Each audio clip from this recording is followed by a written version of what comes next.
Assalamualaikum warahmatullahi wabarakatuh. Perkenalkan, nama saya Fira Devi Hidayat. Saya adalah Taruni Politeknik Ahli Usaha Perikanan Jakarta, semester 6 jurusan Teknologi Pengolahan Hasil Perikanan.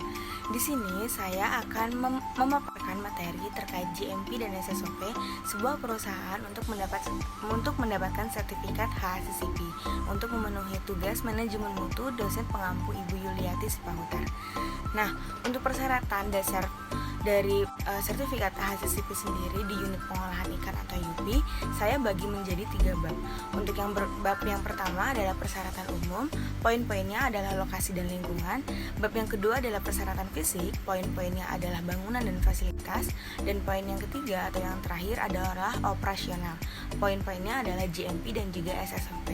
Nah, dan untuk yang pertama adalah persyaratan awal. Di bab pertama ini yaitu dibagi menjadi poin A. Yang pertama adalah lokasi. Lokasi ini berarti tidak boleh berdekatan dengan yang pertama, pemukiman penduduk. Yang kedua, pabrik bahan kimia atau industri. Yang ketiga, tidak boleh berdekatan dengan pembuangan sampah atau limbah dan daerah-daerah binatang pengganggu.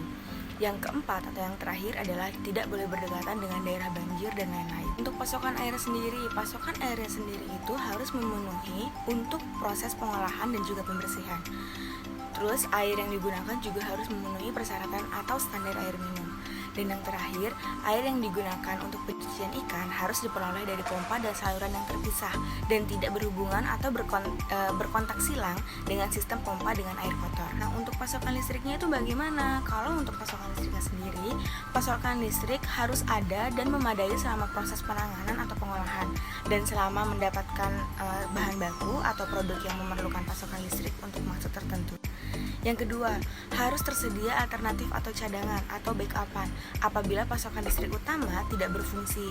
Nah, untuk backupannya itu yang dimaksud adalah genset atau generator. Nah, yang ketiga, harus memenuhi atau harus terdapat peralatan yang dapat menjamin keberlangsungan listrik. Di bab 1 kita membahas poin B yaitu lingkungan. Untuk lingkungannya sendiri berarti yang pertama, lingkungannya harus bersih dari rumput-rumput atau sampah untuk meminimalisir area tinggal hewan pengganggu.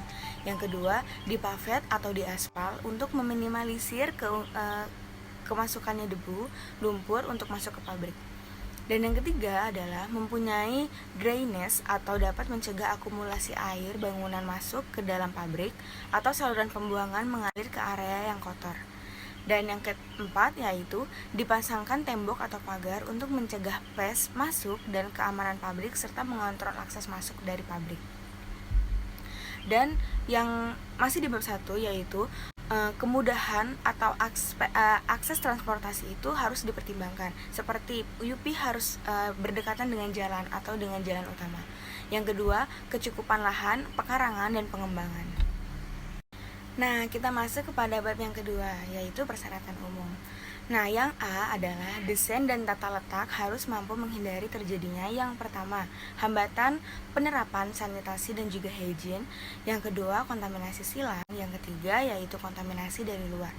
Yang B adalah bahan yang digunakan untuk bangunan dan fasilitas, yaitu dinding, lantai, langit-langit, penerangan, ventilasi, dan lain-lain harus yang pertama yaitu kuat dan tidak beracun atau mengkontaminasi makanan yang diolah. Yang kedua, permukaannya tuh harus halus dan mudah dibersihkan. Yang ketiga, tidak menyerap air atau kedap air. Yang keempat, yaitu tidak berpori-pori. Untuk poin yang C, yaitu faktor-faktor yang harus dipertimbangkan dalam layoutnya. Itu dibagi menjadi 3 bagian. Yang pertama adalah alur produk atau product flow.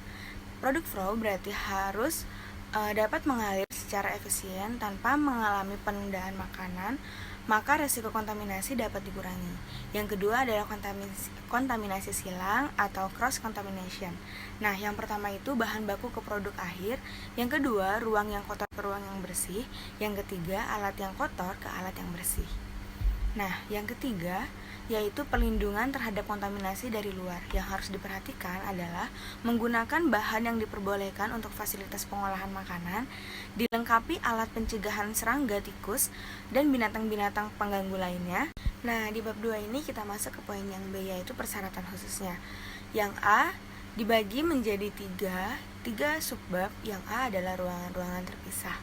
Nah, beberapa tahapan pengolahan yang harus dipisah yaitu pengolahan dingin dengan pengolahan panas, pengolahan kering dengan pengolahan basah, pengasapan dan ruang pengolahan lainnya, area bersih dan juga area kotor.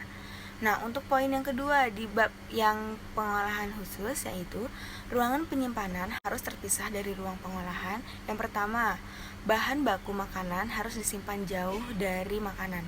Nah, yang kedua, bahan kimia dan bahan berbahaya harus disimpan dalam satu ruangan khusus yang terkunci. Untuk sebab yang ketiga, yaitu beberapa ruangan penyimpanan memerlukan kondisi khusus yang harus diperhatikan adalah tempat penyimpanan es dan cold storage memerlukan kontrol suhu.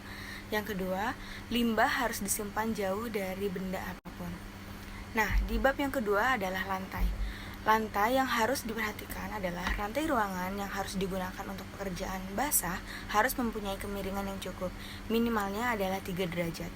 Nah, yang kedua yaitu terbuat dari bahan yang kedap air, tahan bahan kimia. Dan juga permukaannya halus-halus dan juga rata, mudah dibersihkan, dan pertemuan antara lantai dan dinding harus memerlukan lengkung atau melengkung, tidak membentuk sudut. Poin yang C adalah dinding. Nah, untuk dinding sendiri adalah bagian dari dalam dinding digunakan untuk pekerjaan basah harus dibuat dari bahan yang kedap air. Nah, permukaannya juga harus rata dan juga halus serta tidak berwarna terang.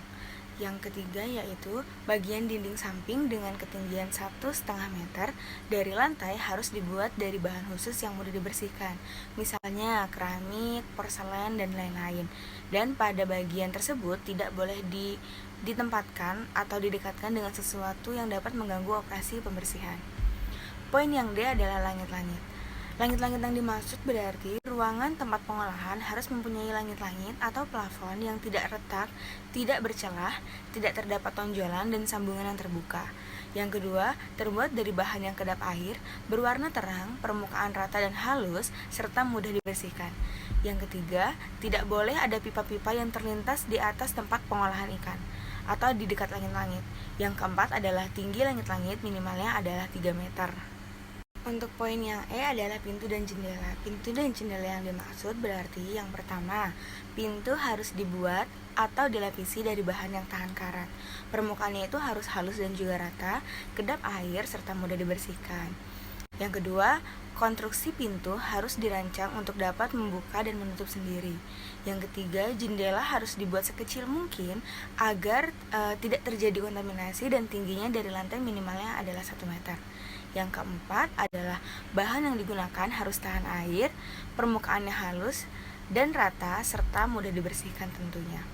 Yang F adalah ventilasi. Ventilasinya ruangan pengolahan harus dilengkapi dengan ventilasi yang cukup untuk menjamin sirkulasi udara yang baik, menghilangkan bau yang tidak diinginkan, dilengkapi dengan filter dan memungkinkan udara kering mengalir ke dalam untuk mencegah kondensasi. Dan untuk poin G adalah penerangan. Penerangannya berarti yang pertama, semua permukaan tempat kerja dalam ruangan harus mendapatkan pencahayaan atau penerangan yang merata dengan intensitas minimal 20 Fc atau watt candles.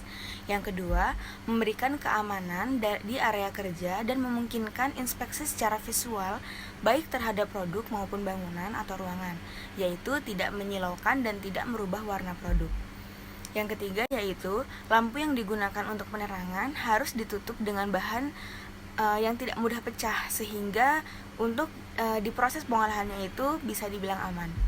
Poin yang H adalah drainase atau saluran pembuangan. Saluran pembuangannya harus bercukupan atau berukuran cukup, dapat mengalirkan air kotor dan kotoran dengan lancar, harus kedap air dan tahan lama, permukaannya juga harus halus dan juga rata. Nah, masih di bab 2, yaitu yang kedua yang kita bahas adalah fasilitas. Untuk fasilitasnya sendiri di UPI, yang pertama harus diperhatikan sarana pembuangan limbah. Harus dipisahkan antara limbah cair dan juga limbah padat. Yang kedua adalah ruang istirahat, ruang makan, dan juga ruang ibadah. Yang ketiga, fasilitas sanitasi, sarana cuci tangan, bak kaki, toilet atau kamar mandi, dan juga ruang ganti. Yang keempat adalah sarana produksi atau proses yang cukup, yaitu pendinginan, pembengkuan, pemasakan, pemanasan, dan lain-lain yang cukup sesuai dengan persyaratan.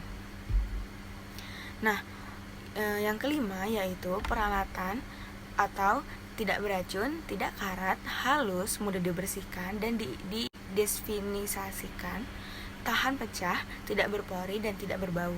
Yang keenam yaitu sarana penyimpanannya, bahan baku, produk, bahan kimia, MC dan lain sebagainya. Nah, masuk di bab yang ketiga yaitu operasional. Nah, untuk GMP sendiri adalah cara atau teknik produksi yang baik dan benar untuk menghasilkan produk yang memenuhi dengan standar atau persyaratan untuk mutu dan juga keamanannya. Untuk SSOP-nya sendiri adalah prosedur untuk memelihara kondisi sanitasi atau kebersihan UP yang berhubungan dengan seluruh fasilitas produk untuk menjamin produk yang dihasilkan memenuhi persyaratan mutu dan juga keamanannya.